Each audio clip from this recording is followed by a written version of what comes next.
Donc, vous commencez dans la position quadrupède, les genoux sous les hanches, les mains sous les épaules. À l'inspire, vous laissez le dos s'arrondir. Puis à l'expire, vous laissez votre dos se creuser.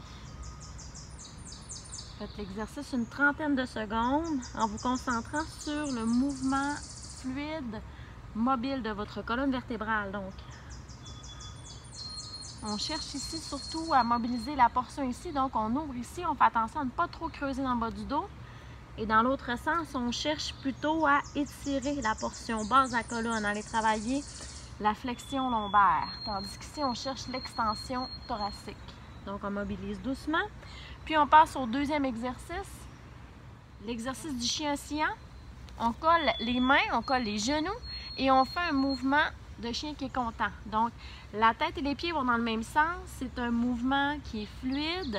On cherche à ce qu'il n'y ait pas d'inconfort, on ne donne pas de coups. On peut ajouter également dos rond et le dos creux.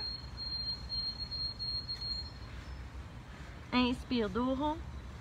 Expire, dos creux. On fait ça un 20 à 30 secondes.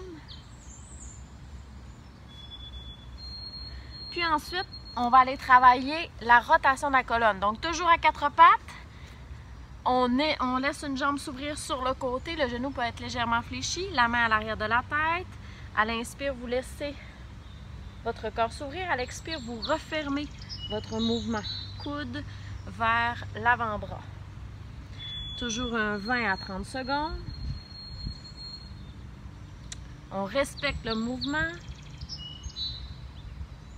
Le but, c'est d'aller au maximum et sans forcer le mouvement. Puis, on change de côté. On laisse la tête également suivre le mouvement. Donc, sans forcer, c'est possible qu'un côté par rapport à l'autre, ce soit différent au niveau de la sensation.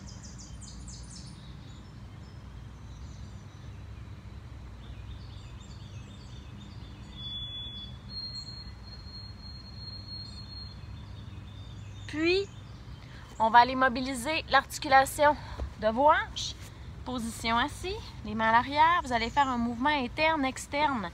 Le plus possible à l'interne et le plus possible à l'externe. Quand même assez dynamique, assez rapide. Un 15 à 30 secondes.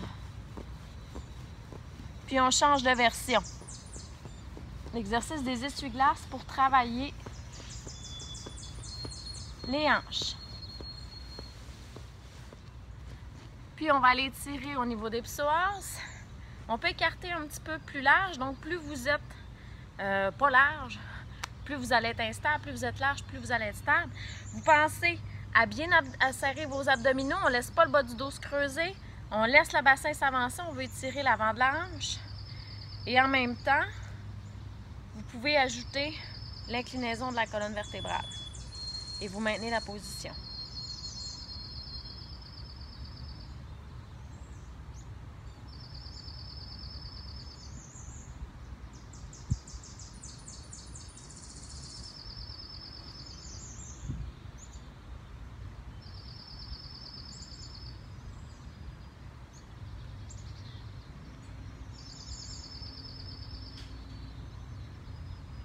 Puis on change de côté, même chose.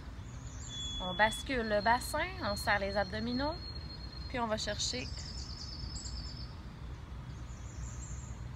Et des fois, on peut jouer aussi avec la rotation du corps pour aller étirer le côté. Vous pouvez plier votre bras. Donc l'important, c'est qu'il n'y ait pas d'inconfort. Vous pouvez sentir l'étirement, n'hésitez pas à jouer légèrement avec le corps.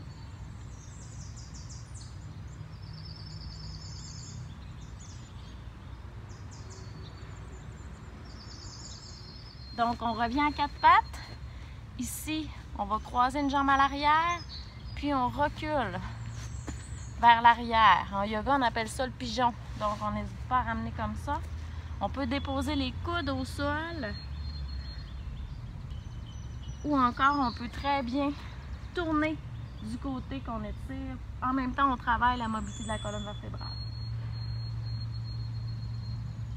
Puis on fait attention de ne pas tomber dans l'épaule, on se repousse dans l'épaule.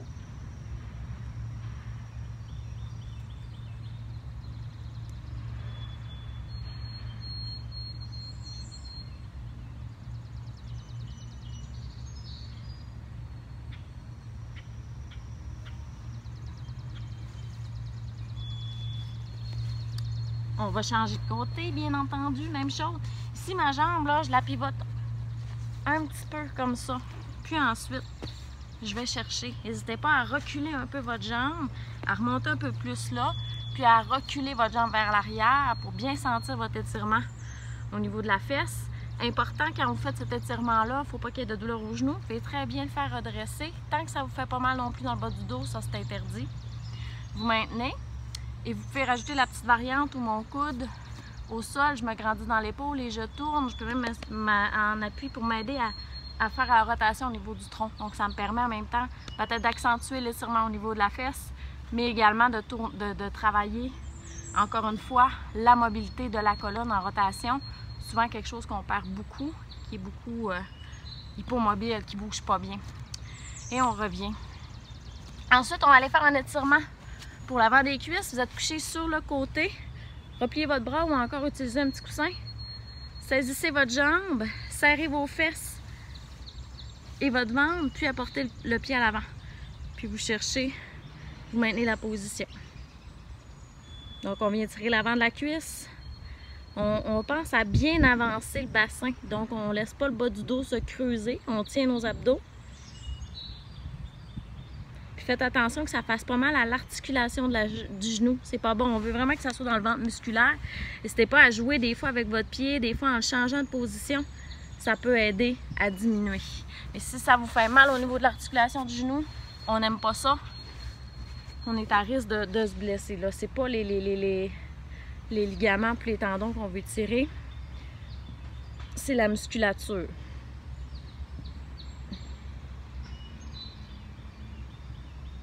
Et c'est possible que d'un côté par rapport à l'autre, ça soit différent.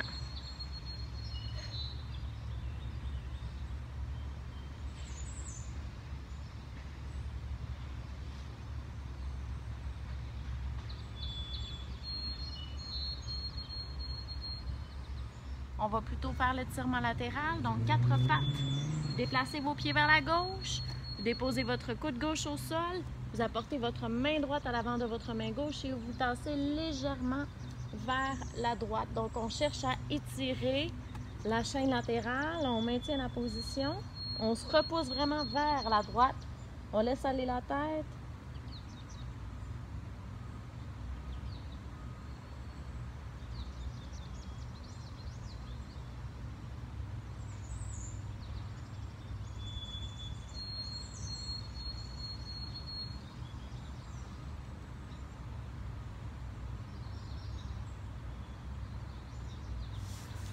Puis on va aller faire de l'autre côté, donc 4 pattes. Vous laissez vos pieds se déplacer vers la droite. Vous déposez votre coude droit au sol. Vous apportez votre main gauche à l'avant. Et vous laissez votre corps se tasser légèrement vers la gauche jusqu'à ce qu'il y ait une sensation d'étirement. Ça peut même étirer jusque dans votre dessous de bras.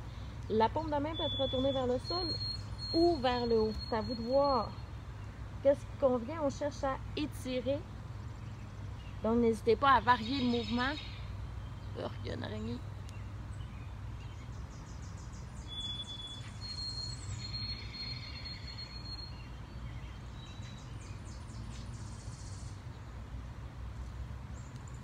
On reprend 4 pattes. Puis, on revient assis sur les talons si c'est possible. On fait un petit mouvement gauche-droite. Et ensuite, on passe au chien tête en bas. On alterne, on enfonce les talons au sol. En même temps, on vient chercher l'étirement des mollets. On revient s'asseoir sur les talons. On refait notre petit mouvement gauche-droite. Puis on reprend.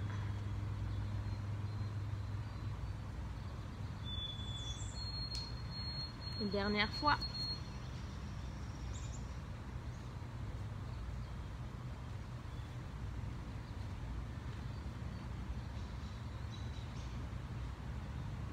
Ensuite, on ramène les pieds légèrement. On laisse le corps pencher vers l'avant. Et on laisse la colonne se dérouler. À l'inspire, on étire. Puis à l'expire, on enroule.